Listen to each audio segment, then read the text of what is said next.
तो दोस्तों, मैंने पहले भी बताया था आप लोगों से कि अब मैं लेकर के आऊँगा क्या, हस्तरेखा के क्रम में ज्योतिष का जो है मैं बीच बीच में लाता रहूँगा। लेकिन मैंने बताया था आपसे कि मैं लेकर के आने वाला हूँ आपकी लव मैरिज होगी या अरेंज। तो आज इसी पर वीडियो लेकर के आया हूँ दोस्तों कि आपकी लव मैरिज होगी या अरेंज मैरिज होगी दोस्तों।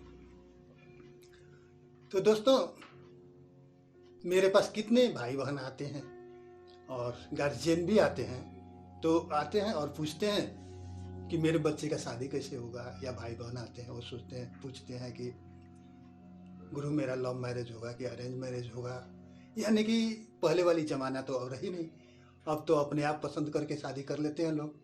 तो इस विषय पर मैंने सोचा कि मैं एक वीडियो बनाऊं, और आज वही सोच लेकर के मैं आया हुआ हूं कि मेरे भाई बहन जो युवा हैं, युवती हैं, उनकी जो है सो समस्याओं का कुछ समाधान मैं कर दूं।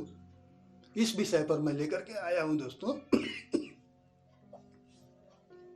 कि आपकी लव मैरिज होगी या अरेंज मैरिज होगी। तो बता दें कि ज्योतिष के हिसाब से कहें तो कुंडली के आधार पर भी निकलता है दोस्तों, निकाला जाता है। लेकिन मैं जो लेकर के आया हूँ ये हस्तरेखा के आधार पर। और दोस्तों, आप गौर से देखिएगा, ध्यान दीजिएगा, तो आप खुद समझ सकते हैं दोस्तों कि आपकी लव मैरिज होगी या अरेंज मैरिज। तो मैं ये चाहता हूँ कि आपका जो मैरिज हो, जो भी हो, वो खुशहाल हो, जीवन में खुशियाँ लाए और आप हमेशा खुश रहें, यही सोच है मेरी। तो चलिए दोस्तों, मैं आपको बताता हूँ कि लव मैरिज और अरेंज मैरिज की रेखाएं कौन कौन सी होती है और कैसे होता है। तो मैं आपको दिखाता हूँ लव मैरिज और अरेंज मैरिज दोस्तों, तो आप ध्यान से देखेंगे। तो दोस्तों, आइए आपको बताते हैं अब कि लव मैरिज और अरेंज मैरिज क्या होता है। तो आपको बता दें दोस्तों कि ये शुक्र क्षेत्र से जो रेखा निकलकर, ये जो होता है शुक्र क्षेत्र, यहाँ देख ले, यहाँ शुक्र क्षेत्र है। इसी तरह ये आपको जानकारी के लिए मैं रखा हूँ दोस्तों। तो शुक्र क्षेत्र से अगर कोई भी रेखा निकलकर सीधे यहाँ शनि क्षेत्र पहुँच जाए, तो आपको बता दें कि ऐसे व्यक्ति का लव प्लस अरेंज मैरिज होता है। यानी कि जैसे आपको बता दें कि यहाँ जो है, यहाँ से जीवन रेखा ऐसे नीचे जाती है, और ये जीवन रेखा को पार करते हुए अगर शुक्र क्षेत्र से शनि क्षेत्र तक पहुंच जाए, ये रेखा सीधी हो, ये रेखा जो है सीधी होती है, सीधी अगर चली जाए, वक्र न हो, तो बता दे ऐसे व्यक्ति का लव प्लस अरेंज होता है। यानी कि पहले लव हुआ, उसके बाद घर में बातचीत होती है और दोनों गार्जियन मिल करके शादी करते हैं, तो इसको लव प्लस अरेंज कहते हैं। अगर इसमें दोनों प्रभाव होता है, लव प्लस अरेंज भी हो या लव मैरिज भी हो सकता है दोस्तों, तो ऐसे व्यक्ति का विवाह जो है लव मैरिज होता है। और इनका भाग्योदय जो है एक दूसरे के प्रेम संबंध में आ जाने के बाद होता है दोस्तों। एक दूसरे के प्रेम संबंध में आ जाएंगे तो जो है इनका भाग्योदय होता है। और इसके साथ साथ बता दें कि ऐसे व्यक्ति जो हैं विजातीय, विधर्मी, विदेशी स्त्री से, लड़की से विवाह करना पसंद करते हैं दोस्तों। तो ये जो है सो आपको बता दें कि प्रेम विवाह का, यानी कि लव मैरिज का प्रत्यक्ष लक्षण है दोस्तों। अब आइए आपको बताते हैं चंद्र क्षेत्र। तो आप देख रहे हैं ना, चंद्र क्षेत्र यहाँ पे है, और ये चंद्र क्षेत्र से रेखा निकल करके, कोई भी भाग्य रेखा चंद्र क्षेत्र से निकल करके, जैसे आपको बता दें कि यहाँ चंद्र क्षेत्र से ऐसे भाग्य रेखा यहाँ चली जाए, शनि क्षेत्र पहुँच जाए, इस तरह से अगर शनि क्षेत्र पहुँच जाती है तो इसका भी प्रभाव वैसा ही होता है। चंद्र क्षेत्र से जो रेखा भाग्य रेखा निकलती है, और बता दें कि सही रेखा होना चाहिए, रेखा में कोई त्रुटि नहीं होना चाहिए, ये वक्र नहीं होना चाहिए, सीधी होनी चाहिए, आपको बता दें, और सीधे शनि क्षेत्र पर जाकर के रुक जाए, तो आपको बता दें कि ऐसे व्यक्ति जो होते हैं बहुत चंचल होते हैं, तेजस्वी होते हैं। और ऐसे व्यक्ति का क्या होता है कि 90% व्यक्ति जो है विधर्मी, विजाति, विदेशी स्त्री से प्रेम विवाह करना पसंद करते हैं दोस्तों। तो ये रेखा जो है बता दें आपको कि लड़का या लड़की जिसके भी हाथ में हो, इनका भाग्योदय क्या होता है कि एक दूसरे के संपर्क में आ जाने के बाद ही होता है, समझे। और इनका बता दें कि अधिकांश ऐसे व्यक्ति लव मैरिज ही होता है। हम लोग मात्रा में बताएं तो आपको 90% बताते हैं, लेकिन ये देखने में आता है कि 95-100% लोग जो है व्यक्ति जो है लव मैरिज ही करते हैं दोस्तों। इसके बाद आपको बता दें स्वतंत्र भाग्य रेखा। और स्वतंत्र भाग्य रेखा किसको कहते हैं दोस्तों? जैसे आपको बता दें कि यहाँ जीवन रेखा से निकल करके कोई भाग्य रेखा पहुंचे, इसको भी स्वतंत्र कहते हैं। और मणिबंध, जो यहाँ देख रहे हैं मणिबंध है, तो मणिबंध से निकल करके, अब आपको बता दें कि ये मणिबंध है, यहाँ से सीधे निकल करके शनि क्षेत्र पहुंच जाए, तो इसको स्वतंत्र भाग्य रेखा कहते हैं दोस्तों। और ये स्वतंत्र भाग्य रेखा के उद्गम स्थान, उद्गम कहते हैं जहां से रेखा निकलती है, तो इस उद्गम स्थान से अगर कोई रेखा चंद्र क्षेत्र जाती है, तो आपको बता दें कि ये उद्गम स्थान से ऐसे रेखा अगर चंद्र क्षेत्र चली जाती है तो इसका प्रभाव क्या होता है। तो जो रेखा चंद्र क्षेत्र जाती है दोस्तों, और एक चीज और बता दें कि इनकी कुंडली में जो है ना, नीच का चंद्र लग्न जो है अगर सप्तम स्थान में हो, तो ऐसे व्यक्ति जो है विदेशी, विजाति, विधर्मी स्त्री से प्रेम करते हैं दोस्तों। और इनका जो है लव मैरिज ही होता है, इनका लव मैरिज ही होता है। ये प्रत्यक्ष लक्षण है दोस्तों। अगर जिनके हाथ में ये रेखा हो, उनका और विदेशी, विजाति, विधर्मी स्त्री से ही प्रेम विवाह होता है और लव मैरिज ही होता है दोस्तों। इनका अरेंज मैरिज नहीं होता। अब आइए बताते हैं इसी रेखा में से, आपको बता दें कि यही भाग्य रेखा जो है स्वतंत्र भाग्य रेखा में से अगर कोई रेखा, अब इसी में से मान लें कि दूसरी बात बताते हैं आपको कि ये रेखा निकल करके अगर शुक्र क्षेत्र चली जाए, अगर शुक्र क्षेत्र जाती है तो इसका प्रभाव क्या होता है। तो अब बता दें कि अगर शुक्र क्षेत्र जो रेखा जाती है और उनकी कुंडली में भी दोस्तों शुक्र लग्न जो है सप्तम स्थान में, नीच का शुक्र लग्न कहें आपको कि नीच का शुक्र लग्न जो है अगर सप्तम स्थान में हो, तो आपको बता दें कि ऐसे व्यक्ति कैसे होते हैं, तो इनका थोड़ा सा लक्षण बुरा होता है दोस्तों। ये क्या होते हैं, ऐसे व्यक्ति शराबी, कबाबी होकर कामांध और वासनामय जीवन व्यतीत करते हैं दोस्तों। इनका भविष्य अच्छा नहीं होता। और ये जो है अश्लील अपशब्द बोलते हैं और अभद्र व्यवहार करते हैं दोस्तों। तो ऐसे व्यक्ति जो है, जो देख रहे हैं, ऐसे व्यक्ति का भविष्य जो है सही नहीं होता। तो इसलिए अगर किसी भी व्यक्ति में ऐसा लक्षण है तो दोस्तों वो अपना कंट्रोल करें, हिसाब से रहे, नहीं तो उनका भविष्य अंधकार में ही है दोस्तों। अब आइए बताते हैं दोस्तों, यही शुक्र क्षेत्र, ये जो देख रहे हैं ना शुक्र क्षेत्र, यहाँ दिखाएं आपको, ये शुक्र क्षेत्र, इस शुक्र क्षेत्र पर अगर नक्षत्र का चिन्ह हो, तो आपको बता दें कि नक्षत्र कैसा होता है।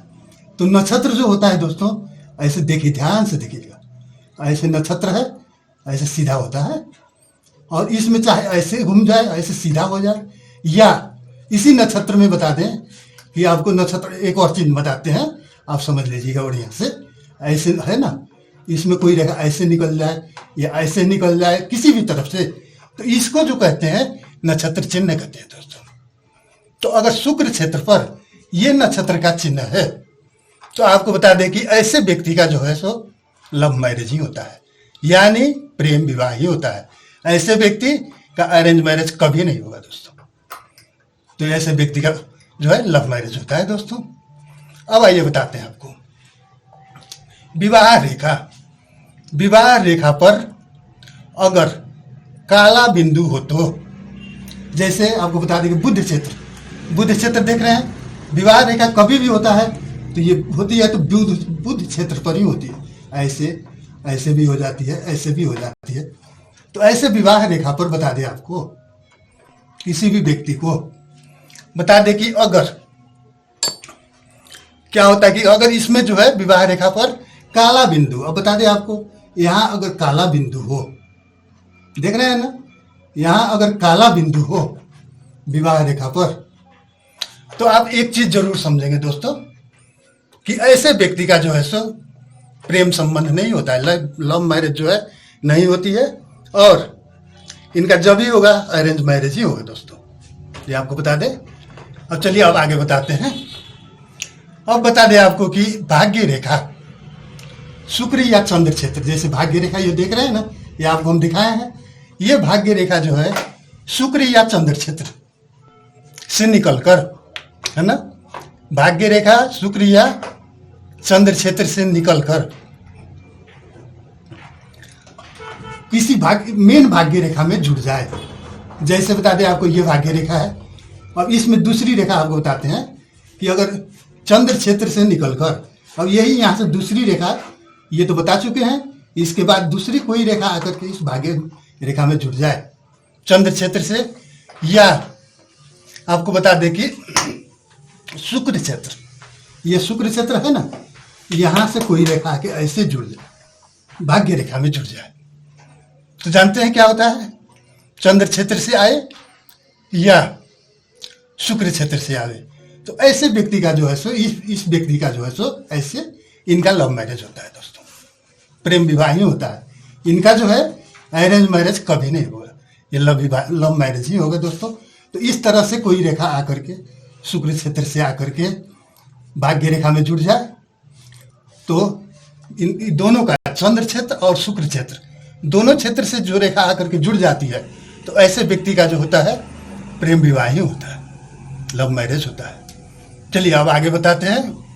यदि सूर्य रेखा, आपको बता दें कि सूर्य रेखा, तो सूर्य रेखा को विषय में बताते हैं कि यदि सूर्य रेखा चंद्र क्षेत्र से निकलकर सूर्य क्षेत्र तक जाती है, अब इसी चंद्र क्षेत्र से निकल करके आपको बता दें कि ऐसे चंद्र क्षेत्र से निकल करके अगर ये सूर्य क्षेत्र पहुंच गई, ये तो आपका शनि क्षेत्र है, ये आपको दिखा रहे हैं, ये हुआ सूर्य क्षेत्र। अगर सूर्य क्षेत्र पहुंच जाती है, आपको बता दें कि सूर्य रेखा चंद्र क्षेत्र से निकलकर अगर सूर्य रेखा पहुंच जाती है, तो ऐसे व्यक्ति जो होते हैं, स्त्री हो या पुरुष, ये प्रेम विवाह ही करते हैं दोस्तों। लेकिन एक चीज है, इसमें प्रेम विवाह करते तो हैं, लेकिन इनके जिंदगी में अनेक प्रकार की घटनाएं घटती है, और घटनाओं के कारण इनकी जिंदगी जो है, ऐसे रेखा वाले को इनकी जिंदगी जो है, ये रेखा सूर्य क्षेत्र जाने वाली रेखा, इनकी जिंदगी उथल पुथल हो जाती है दोस्तों, उन्नति अवनति से ग्रसित रहते हैं। इसलिए बता दें कि ये सूर्य रेखा जो चंद्र क्षेत्र से निकलकर सूर्य क्षेत्र जाती है, ऐसे व्यक्ति का जीवन जो है सो प्रेम विवाह तो होता ही है, लेकिन जिंदगी इनकी जो है सो संकट में ही रहती है दोस्तों। एक दूसरे के प्रति शंका उपशंका या अनेक प्रकार के भावनाओं से ग्रस्त रहते हैं, इसलिए इनके जीवन में थोड़ी सी बाधा तो आती ही है दोस्तों। तो आप समझ गए होंगे। चलिए अब आगे बताते हैं। अगर हृदय रेखा, आपको बता दें कि अगर हृदय रेखा कहाँ से निकलती है, तो यहाँ से निकलती है हृदय रेखा आकर के, हाथ में थोड़ा सा दिक्कत है दोस्तों, ऐसे आकर के ऐसे चली जाए, इसको कहते हैं हृदय रेखा। तो अगर हृदय रेखा पर बता दें कि कृष्ण बिंदु हो, अगर हृदय रेखा पर कृष्ण बिंदु हो दोस्तों, कृष्ण बिंदु कहीं भी, यही कहीं भी हो जाए, इसमें ऐसे कृष्ण बिंदु हो जाए हृदय रेखा पर, यदि हृदय रेखा पर कृष्ण बिंदु हो, तो इनके प्रेम संबंध या विवाह में अड़चने आती है दोस्तों। हाँ, सफल होना बड़ा मुश्किल हो जाता है। और इसी पर आपको बता दें कि अगर श्वेत चिन्ह हो, तो श्वेत का तो मैं कह के सुनाऊंगा या कैसे दिखाऊं, अगर इसी काले के जगह पर श्वेत हो जाए, सफेद चिन्ह अगर हो जाता है दोस्तों, तो फिर इनके जीवन में प्रेम विवाह में पूर्णतः सफलता मिलती है दोस्तों। इसलिए ऐसे व्यक्ति का भी लव मैरिज ही होता है। लेकिन इतना ध्यान जरूर देंगे, ये काला चिन्ह अगर है, तो ये काला बिंदु अगर है, तो समझ ले कि इनका लव मैरिज नहीं होगा, अरेंज मैरिज में भी परेशानी होगी। लेकिन वही श्वेत बिंदु है, निकलता है हाथ में, श्वेत बिंदु भी होता है, तो ऐसे व्यक्ति का जो है प्रेम विवाह, लव मैरिज एकदम सफल होता है दोस्तों। तो मैंने जो बताया दोस्तों आपको, ये सब लव मैरिज के विषय में बताया। ये जितने भी रेखाएं दिखाई आपको, ये सब लव मैरिज का है दोस्तों। चलिए अब अरेंज मैरिज के लिए बताता हूँ दोस्तों। अब इसको बता दें, अब बता दें आपको अरेंज मैरिज। तो अरेंज मैरिज के लिए आपको बता दें दोस्तों कि मणिबंध, यहाँ देख रहे हैं ना, ये मणिबंध, मणिबंध से यदि भाग्य रेखा निकलती है, तो आपको पहले ही बताया मणिबंध, यहाँ सीधे यहाँ से भाग्य रेखा यहाँ चली जाए, यहाँ टच ना हो दोस्तों, यहाँ तक हो, यहाँ तक हो, यहाँ टच ना हो। इसमें मेरे हाथ में प्रॉब्लम की वजह से थोड़ी ऐसी होती है, हो रही है, नस की प्रॉब्लम है। तो ऐसे सीधी रेखा जो है, वक्र नहीं हो, ऐसे सीधी भाग्य रेखा अगर चली जाए, शनि क्षेत्र पर रुक जाए दोस्तों। दूसरी बात बता दें कि मंगल क्षेत्र से, तो देख रहे हैं ना मंगल क्षेत्र यहाँ है, मंगल क्षेत्र से कोई भी रेखा, मंगल क्षेत्र से कोई भी रेखा ऐसे निकल करके शनि क्षेत्र पहुँच जाए, भाग्य रेखा। अब बता दें इसके बाद जीवन रेखा। अब आपको बता दें कि जीवन रेखा जो है यहाँ से निकलती है और ऐसे नीचे की तरफ जाती है।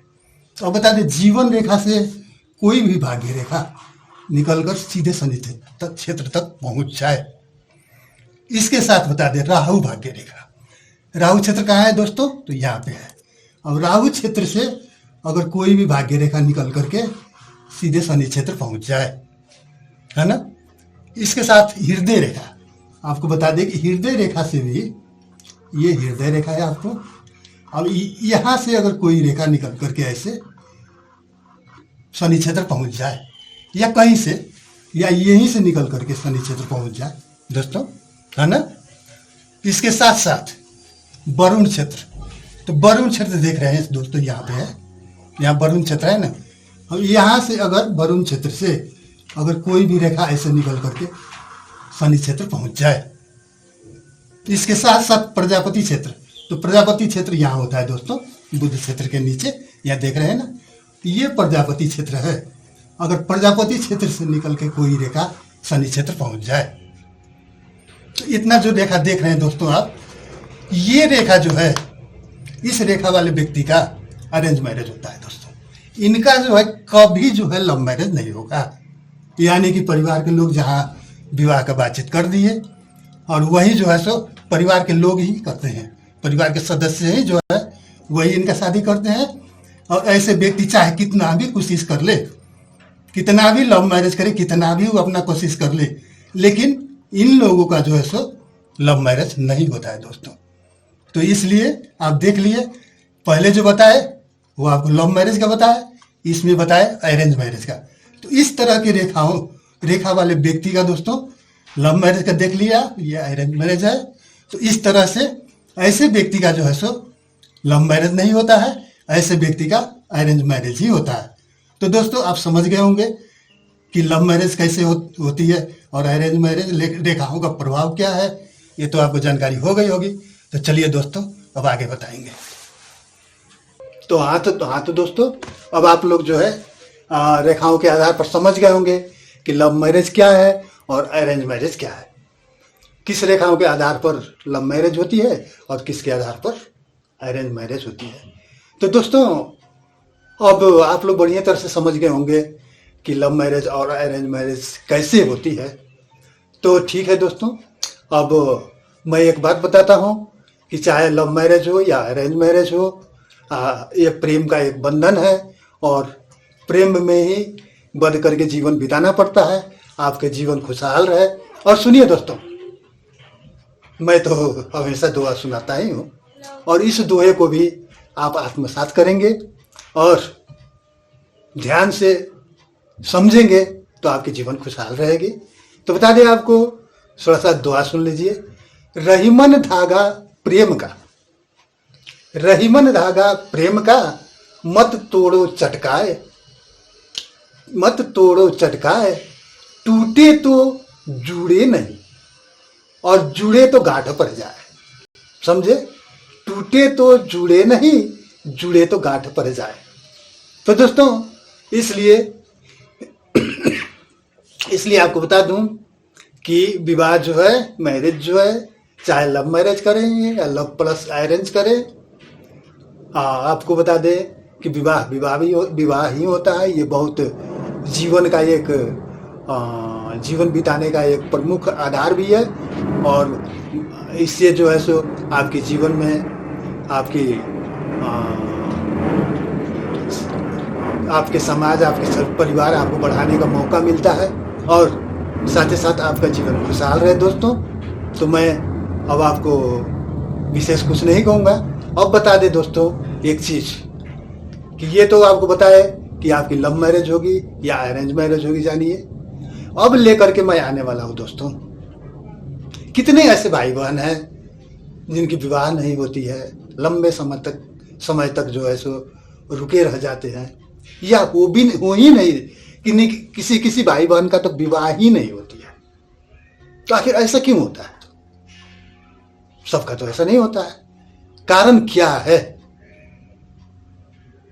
कि लंबे अरसे तक किसी आधा जीवन बीत जाने के बाद शादी होती है, तो किसी की जो होती ही नहीं है। आखिर इसका कारण क्या है? तो दोस्तों अब जो लेकर के आऊंगा, मैं आपको बता दूं कि अब जो वीडियो लेकर के आऊंगा वो क्या है, तो आपको बता दें कि आपके विवाह में बाधा क्यों होती है, आपके विवाह में समय पर विवाह क्यों नहीं होता है, या विवाह होता ही नहीं है, ये क्यों होता है? तो दोस्तों ये वीडियो लेकर के मैं आऊंगा कि आपके विवाह में बाधा क्यों। तो आने वाली वीडियो मेरे यही रहेगी, आप जरूर देखिएगा। और आपको बता दें कि बाधा तो खैर होती ही है, उसका समाधान का उपाय भी है। खैर मैं आगे बहुत कुछ बताऊंगा उसमें। तो अब बस आज के लिए दोस्तों इतना ही रखते हैं। अब आपको बता दें कि इस वीडियो को लाइक कर दीजिए, शेयर कर दीजिए, सब्सक्राइब कर दीजिए, बेल बटन दबा दीजिए, कमेंट करना मत भूलिएगा, क्योंकि मैं ये चीज आप ही लोगों के भलाई के लिए कर रहा हूं। आप लोग कुछ समझे, कुछ जाने, कुछ सीखे, अपने भविष्य को जाने, और अपने कारोबार, अपने हर एक विषय हर एक पहलुओं पर जो है आप समझे। इसी के लिए दोस्तों मैं ऐसा अपने शीर्षक के आधार पर जो मेरे साथ होता है, जैसे व्यक्ति आते हैं, जो प्रश्न करते हैं, उसी के आधार पर मैं वीडियो लेकर के आ रहा हूँ दोस्तों, बना रहा हूँ। तो ठीक है दोस्तों, आगे भी देखिएगा कि आपके विवाह में बाधा क्यों। तो दोस्तों बस आज के लिए इतना ही। अब हमें इजाजत दीजिए। ओ